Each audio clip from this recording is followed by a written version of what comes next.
What's good, everybody? Today we are learning how to keep mice alive with John Steinbeck's Of Mice and Men. This modern classic isn't just a story about a hulk of a man who gets shot in the back of the head by his bestie. Spoilers, BTW. It's also a tale of how going through life can be a struggle and how it can just be genuinely, insanely difficult sometimes for no real reason in particular. Let's do a quick recap of the story and then we can get into details. George and Lenny start the story on their way to work at a ranch. George is normal, but Lenny is a giant and mentally handicapped. On the way to the ranch, George finds out that Lenny has been carrying around a mouse in his pocket because he likes to stroke the soft fur. George is like, "What the heck, man, I thought we talked about this," and he flings it into a ditch.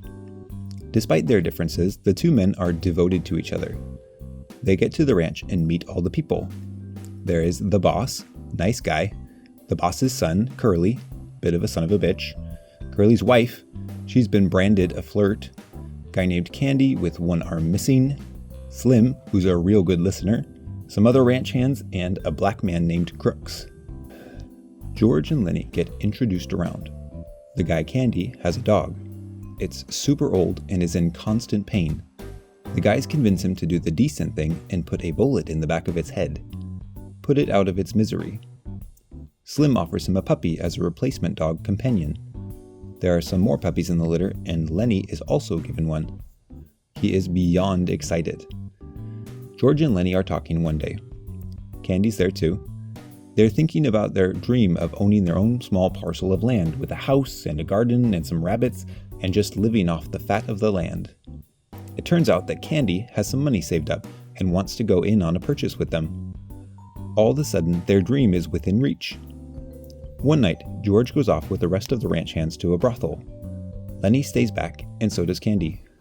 The two end up in Crook's room talking. Curly's wife shows up as well. All the broken outcasts in one room. The next day, Lenny is stroking his puppy's fur in the barn when he accidentally kills it, just like the mouse. Curly's wife shows up and starts talking to him. She explains that she had dreams of being an actress, but now she's shut up in the farmhouse 24/7. She sees that Lenny likes touching soft things and invites him to touch her hair. Things escalate very quickly, and Lenny ends up snapping her neck accidentally with his freakish strength. He runs off into the brush, hoping George will come find him. The men find Curly's dead wife and start hunting Lenny, intent on shooting him. George finds him first, and as he talks about their dream of owning land, he shoots Lenny in the back of the head. And that's the end. Traditionally, this story is interpreted with a nod to how freaking hard/impossible it can be to achieve the American dream, as well as how the hope of buying up stuff you can hold with your hands is often nothing but a sham. Which makes a lot of sense given the time of publishing. Steinbeck wrote this story during the Great Depression, and as far as I can tell, there wasn't much of a lesson to be learned here. It was more of Steinbeck just giving voice to millions of people who had a story similar to George and Lenny's, but no way to tell it. This story is an expression of the way the masses were feeling at the time, which is all well and good, but I'm wanting to dig a little deeper. Death of the author and all that. Let's talk about some things I learned from this novel. While reading, you may notice that there are two categories of characters, the haves and the have-nots. The haves being the people who have friends and close relationships, that is. George and Lenny are really the only characters that actually have someone close to them they can rely on. The ranch hands are all single guys. Curly has his wife, but he doesn't trust her.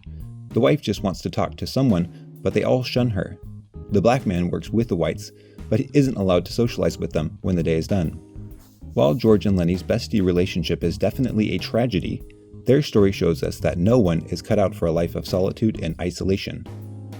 Poor Candy tries to keep his dog around for as long as possible, even though it's clearly in a lot of pain, because it's the closest thing he can get to some real connection. And even though the decision George makes to shoot Lenny is pretty messed up, his reasons for doing it can be argued as being the kind of thing that I would want a friend to do for me if I was in a similar situation. As humans, it's important to have relationships with other people that you can call if you need help, or that will look out for you when you're in a pickle. So, what can you do about it? Okay, first, find an exit buddy. Do you have an exit buddy? Look around for a person, or people in your life who are already looking out for you and return the favor.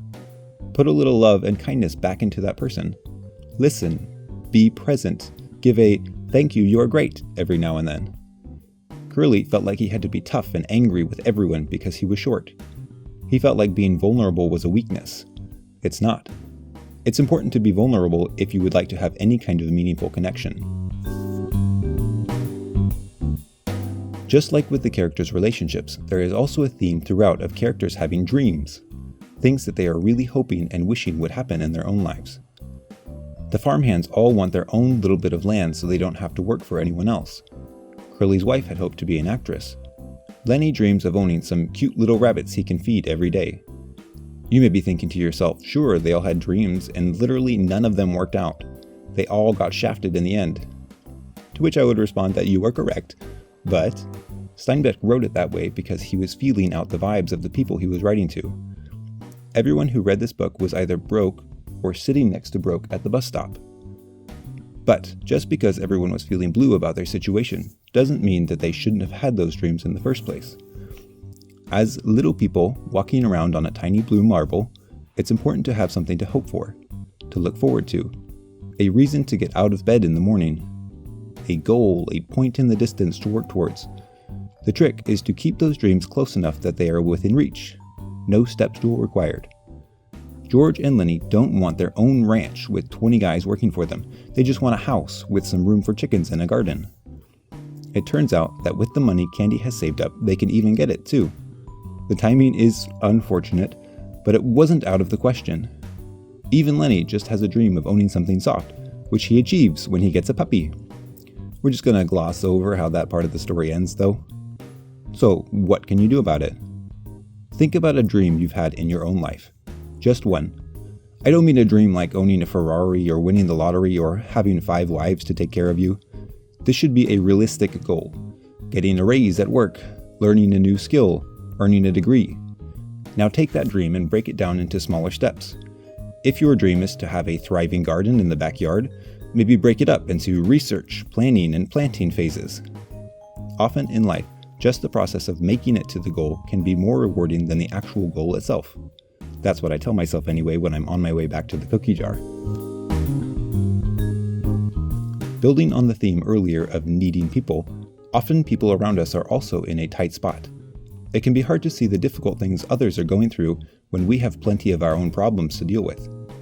Almost all of the characters are in a sucky life situation. Lenny and George are struggling to find a place to call home because of Lenny's disability. Curly's wife has no friends. Candy is missing an arm. Crooks is a black man in a white man's world. These things are extremely difficult to deal with, but they may have been a touch easier to deal with if the characters have been able to pull themselves out of their own problems and empathize with the other people who were also going through some difficult stuff. I keep trying to tell my wife this, but she still refuses to see my emotional distress over Firefly being cancelled as a legitimate difficulty. Candy doesn't see how difficult it is to be a black man on a white ranch. Curly's wife doesn't see that the men who were left behind are also outcasts similar to herself. It takes Crooks a long time to see that Lenny isn't normal and he isn't trying to make himself a nuisance. Everyone is having a difficult time. You would be hard-pressed to find someone who is having the worst life experience because everyone is different and suffering in different ways. There is always someone worse off than you. So what can you do about it? One thing to try is to practice empathy in your life as you do the day-to-day. The cashier is rude to you, your coworker was late and screwed up your day, someone cut you off in traffic. Before you get too many steps into your revenge plans, stop for a second and think, what might this person be going through? Are they genuinely a rude or incompetent person, or are they just going through it? In the book, Candy is going through it as he loses his beloved dog. Slim's offer of a puppy as a replacement for his dear friend is not perfect, but the gesture is what makes all the difference. Thanks for tuning in to talk about this classic tale with me. Subscribe for more enlightening novel talk, and I'll catch you on the flippity flip.